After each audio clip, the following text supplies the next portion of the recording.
안녕하세요. 오늘도 권 박사와 함께 이야기를 이어가 보도록 하겠습니다. 오늘의 주제는 정신과 약을 먹으면 중독이 되나요? 라는 것에 대한 이야기가 되겠습니다. 많은 분들이 오셔서 이거 정신과 약 먹으면 중독되는 거 아니에요? 사실 그런 어떤 두려움, 어떤 그런 우려를 표명하시는 분들이 걱정을 하시는 분들이 많고요. 실질적으로 또 그런 부분들 때문에 사실은 질에 겁먹고 약물 치료를 꾸준히 받지 못하고 중단하시는 경우도 꽤 됩니다. 그리고 마치 그런 정신과 약을 끊는 게 정신과 치료의 목적인 것처럼 그렇게 생각을 하시고, 사실은 자기 자신의 어떤 여러 가지 환경이라든지 자기 자신의 어떤 그런 마음의 상태라든지 이런 게 많이 좋아져야 되는데, 그런 게 좋아지는 걸 목적으로 삼으시기보다는 정신과 약을 끊는 거를 목적으로 삼으시면서 사실 더 힘들어지시는 분들도 많이 보거든요. 그래서 오늘은 또 거기에 대한 어떤 이야기를 다뤄보도록 하겠습니다. 저는 진료실에서 어떤 환자분들이 오셔서 저한테 이거 정신과 약 먹는 거 중독이 되는 거 아니에요? 라고 물어볼 때, 특히 이제 처음 오시는 분들이 그런 말씀을 많이 하시거든요. 또 다른 병원에서 진료를 받으시다가 오신 분들도 그런 우려를 그쪽 병원에서는 못 물어보셨는지 모르겠지만 저한테 와서는 물어보시는 분들이 꽤 되세요. 그럼 제가 말씀드립니다. 중독이 되지는 않습니다.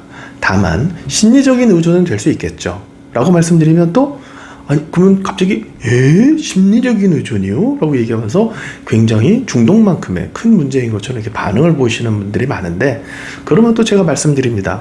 심리적인 의존이라는 거는 우리를 편안하게 해주는 모든 것에, 쉽게 말하면 그게 약이 아니더라도 그게 물건이 됐든 그게 사람이 됐든 그게 동물이 됐든 우리를 편안하게 해주는 것에선 우리가 누구나 의존을 하게 돼 있고, 그런 편의성에 대한 의존은 어찌 보면은 당연한 본능 같은 겁니다 라고 말씀을 드려요. 예를 들면 엘리베이터가 있는 건물에서 굳이 계단을 오르겠습니까? 또는 비데를 쓰던 사람들이 비데를 안 쓸 때 찝찝함, 또 옛날에 우리 조선시대 때나 이럴 때는 다 걸어 다니던 거리를 이제는 버스나 어떤 그런 운송수단이 없으면 거기를 어떻게 가? 이렇게 생각하게 돼 있고, 만년필을 옛날에 다 잉크에 넣어갖고 썼었는데, 죄송합니다 라떼는 얘기해서, 근데 지금은 만년필이라는 건 이제 멸종되기 직전이죠. 멋으로만 쓰지 옛날처럼 일상적으로 쓰지는 않습니다. 이젠 볼펜 쓰죠. 누가 불편하게 잉크 넣고 또 펜쪽 깔고 그런 식으로 관리하면서 써가겠어요. 그런 식으로 우리를 편안하게 해주는 부분, 그렇게 신체적으로 편안한 부분뿐만 아니라 우리 마음을 편안하게 해주는, 우리 강아지도 그렇고 고양이도 그렇고, 어떤 요즘은 반려식물도 키운다 그러는데 그런 부분들도 그렇고, 그리고 가장 강력한 부분은 또 우리 마음을 편안하게 해주는 사람에 대해서 우리가 의존이 생기죠.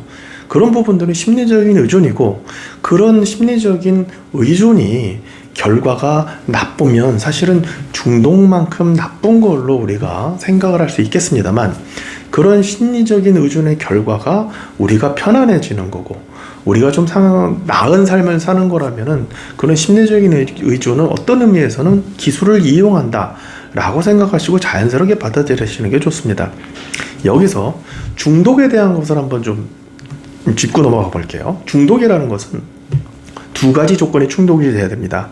하나는 금단과 하나는 내성이라는 건데요.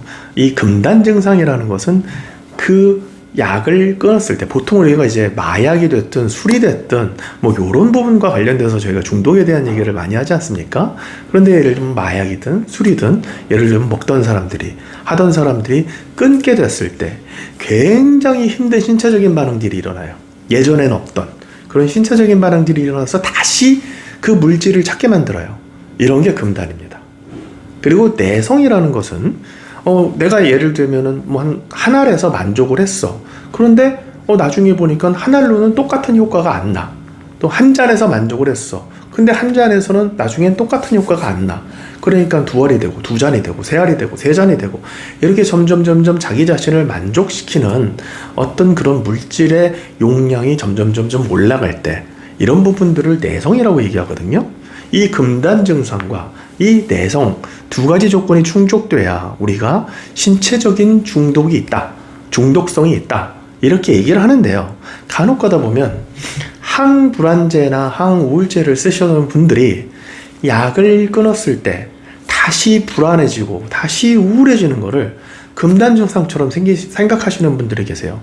아닙니다. 제가 아까 말씀드렸지만 금단 증상은 신체 그 전에는 없던 증상들이 그 물질을 끊었을 때 내 몸을 괴롭게 하는 어떤 그런 반응들이 나와야 되는데, 항우울제나 항불안제를 어떻게 보면 내 환경이 개선되지 않았음에도 불구하고 끊으면 그냥 원래 상태로 돌아가는 거예요.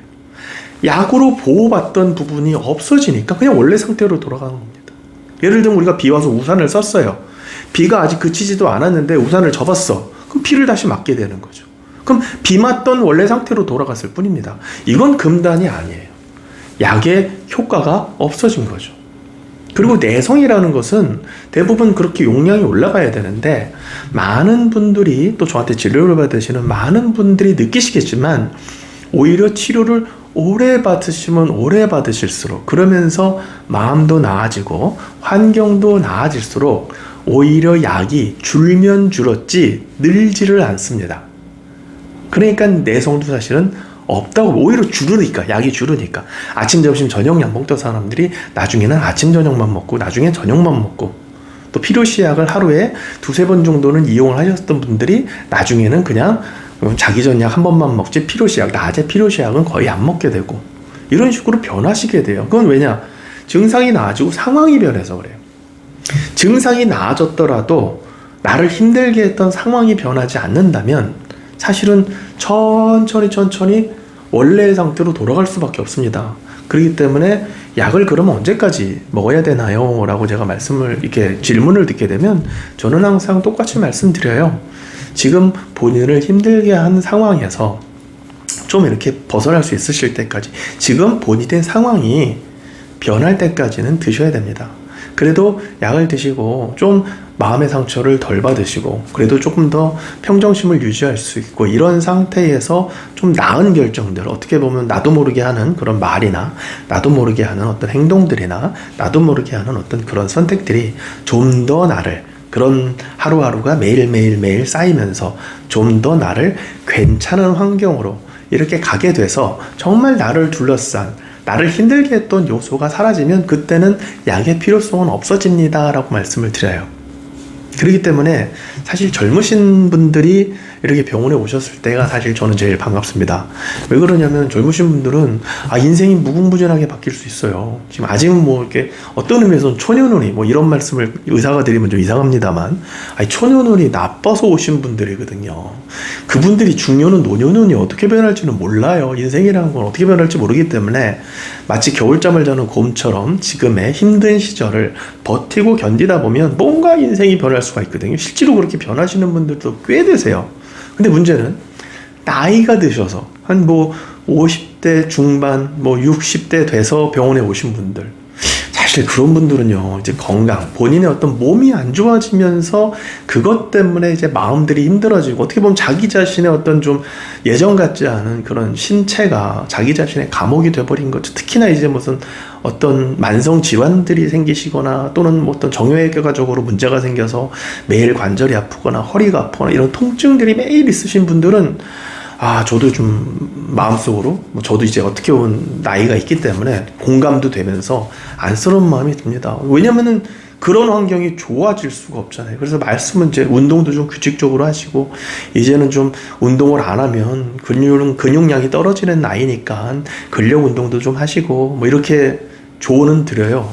하지만 저조차도 사실 규칙적인 운동을 하고 항상 근력 운동을 하고 뭐 이런 부분들이 좋은 걸 알지만, 사실 그냥 집에 오면은 그냥 넷플릭스 즐겨보고 그냥 뒹굴뒹굴하고, 사실 그렇게 되는 게 또 인간의 본성 아니겠습니까? 근데 문제는 그러면은 본인을 이렇게 힘들게 했던 그런 환경 자체는 변하지는 않거든요. 더더군다나 그런 갱년기 이후에 오게 되는 불면증은 어떤 의미에서는 생물학적인 불면증이기 때문에 그거는 나이가 더 먹어갈수록 점점 못 자게 될 수밖에 없는 거기 때문에, 치매를 예방하기 위해서라도 또 하루하루 좀 더 괜찮은 신체 컨디션으로 또는 괜찮은 두뇌 컨디션으로 하루하루를 보내기 위해서도 잠을 잘 자기 위해서 약을 이용할 수밖에 없거든요. 그러니까 그런 경우에는 사실은 그 약이 필요 없어질 때라는 거는 어떤 의미에서는 죽을 때가 다 돼서라든지 아니면 정말 몸이 약해져서 진짜 약도 제대로 못 쓰게 될 때라든지 그럴 때 아니겠습니까? 그래서 사실 이렇게 너무 극단적인 얘기를 들어서 좀 안타깝습니다만 실제로는 그렇습니다. 그렇지만 그런 분들도 약을 이용하시면서 당장의 오늘 하루하루를 잘 보내시게 되는 부분은 저는 의미가 있다고 봅니다. 왜냐면 오늘 하루를 잘 보내고 이렇게 잘 보낸 오늘 하루가 또 내일이 되면 과거가 되거든요. 어제가 되지 않습니까? 그런 식으로 하루하루를 그래도 편안하고 그냥 평정심을 유지하면서 괜찮게 보내게 되면 사람이라는 게 그렇게 먼 일까지 이렇게 우리가 다 이렇게 기억하면서 살지는 않거든요. 그러니까 최근에 그냥 평탄하게 살게 되면 다들 오셔서 잘 지냈어요 라는 말씀을 하시게 됩니다. 그러니까 어떻게 보면 한 달에 대한 자기의 삶에 대한 평가가 내 한 달은 과연 어땠는가라고 할 때 잘 지냈다라는 인식을 한다는 얘기죠. 그리고 그런 한 달, 두 달, 1년, 2년이 쌓여가면 자기는 잘 지내는 사람입니다. 제가 볼 때는 그렇게 잘 지내는 사람이 되는 것만으로도 약을 이용하는 효과가 또 약을 이용하는 의미가 충분히 되지 않을까 싶습니다. 약물에 대한 어떤 그런 중독성이라든지 이런 부분은 걱정하지 않고 드셔도 되고요. 그런 중독성을 좀 이렇게 걱정을 해야 되는 부분에는 사실은 그런 알코올, 쉽게 말하면 술이라든지 뭐 담배라든지 요즘 이제 문제들이 많죠. 마약이라든지 이런 것들은 이용을 했을 때 사실은 인생이 피폐해지거든요. 그거를 하지 않았던 인생으로 돌아가기가 되게 쉽지가 않아요. 뭐 술을 그냥 사회적인 어떤 그런 인간관계를 만들고 이런 부분으로 이용하시는 분들도 계시지만 술도 결국은 오래 드시면 뭐 지방간이라든지 콜레스테롤 수치가 높아진다든지 여러 가지 성인 질환이라든지 암의 원인이 되는 건 맞잖아요. 담배도 마찬가지고요. 그렇기 때문에 사실은 그런 부분들, 나쁜 물질들에 대한 중독, 그건 진짜 실질적인 중독성이 있는 거고요. 금단 증상과 내성도 있죠. 그렇기 때문에 그런 물질에 대한 부분들은 우리가 경계를 해야 되지만 우리 인생을 좀 편안하게 해주는 부분, 그런 부분에 대한 약물에 대해서는 걱정을 크게 안 하셔도 됩니다. 카페인도 그렇죠. 예전에는 카페인이 중독이 되는 물질, 신체적인 중독이 되는 물질이기, 신체적으로 의존하게 되는 물질이 맞거든요, 카페인이. 근데 예전에는 그래서 카페인 중독에 대해서 말들이 많았습니다. 심지어는 어린이들이 먹는 그런 음료수라든지 아이스크림이라든지 뭐 옛날에 대표적으로 더위사냥 같은 게 있었죠. 그거는 뭐 어른들이 먹는 커피 한 잔보다도 훨씬 더 많은 카페인이 들어갔다 그래서 그때 또 애들 엄마들이 다 애들한테 그거 안 사주고 막 그랬었는데 지금 카페인 중독 얘기하는 거 들어보셨어요? 오히려 커피 전문점은 우후죽순처럼 늘어나고 있죠. 왜? 카페인을 이용했는데 결과가 뭐 사실 나쁜 게 없어.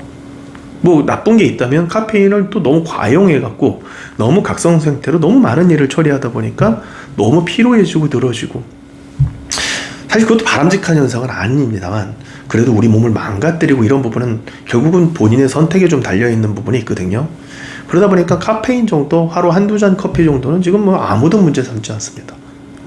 카페인 중독에 대한 기사도 쏙 들어간 지 오래고요.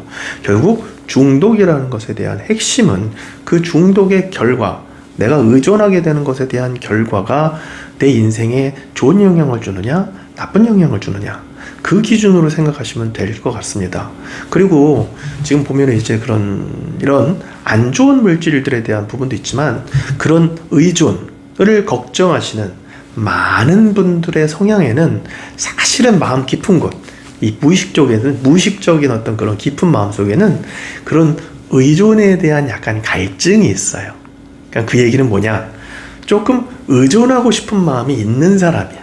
그게 뭐가 됐든, 사람이 됐든, 동물이 됐든, 뭐 그게 제일 저는 이제 가끔가다 이제 신앙도 추천을 드리거든요. 왜냐면은 의존을 하는 것 중에서 가장 상위 레벨에 있는 게 종교예요. 그러다 보니까 저는 만약에 신앙을 경험해보지 않으신 분들한테는 이건 종교랑은 상관이 없습니다.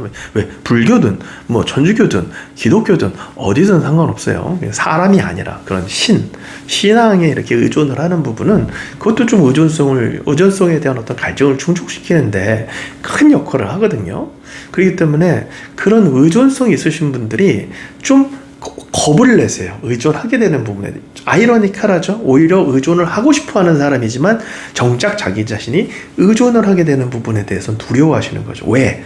자기가 의존했다가 어떻게 보면 실망할지도 모른다라는 그래서 정말 의존하고 싶은 사람은 정말 이게 의존할 수 있는 존재인지에 대해서 의심을 하게 돼 있어요. 그렇기 때문에 그런 분들이 오히려 약에 대한 어떤 그런 의존심에 대해서 더 경계하시고 힘들어하시는 경향이 있는데, 사실 그런 마음조차도 사실 약이라는 게 효과가 이랬다 저랬다 하지 않잖아요. 의존하시는 분들한테 가장 중요한 조건은 이랬다 저랬다 하지 않는 거거든요. 사람조차도 감정에 따라서, 기분에 따라서 이랬다 저랬다 합니다. 정말 의존에 대한 갈증이 있으신 분들은 그런 것 때문에도 상처를 많이 받으세요. 왜냐면 이 사람한테 의존을 했는데, 나름대로 마음을 줬는데 배신당했다고 생각을 하니까. 그래서 이렇게 이랬다 저랬다 하는 것에 대해서 굉장히 좀 경계를 하고 좀 힘들어하고 그러는데, 약은 효과가 없다가 있다가 할 수는 없거든요. 뭐 예를 들어 불안을 좀 이렇게 경감시켜주는 약이 불안을 증폭시키지는 않거든요. 그래서 그런 부분들 때문에 사실은 어떻게 보면 두려워하시고 불안하시고 그러지만, 역시 그조차도 치료를 받으시다 보면은 좀 더 나아지시는 부분들이 됩니다. 그러면 그런 의존성의 갈증을 가지고 계신 분들이 나도 모르게 그런 갈증들이 채워주는 부분들이 생기고, 그런 갈증, 결핍 이런 부분들이 좀 괜찮아지면 어떻게 보면 마음속 깊은 곳에 있는 그런 결핍과 어떻게 보면 그런 좌절과 또 의존에 대한 어떤 그런 상처들도 치유되는 그런 효과가 생길 수도 있습니다. 언제든지 궁금한 내용은 또 댓글에서 언제든지 다뤄주시고요.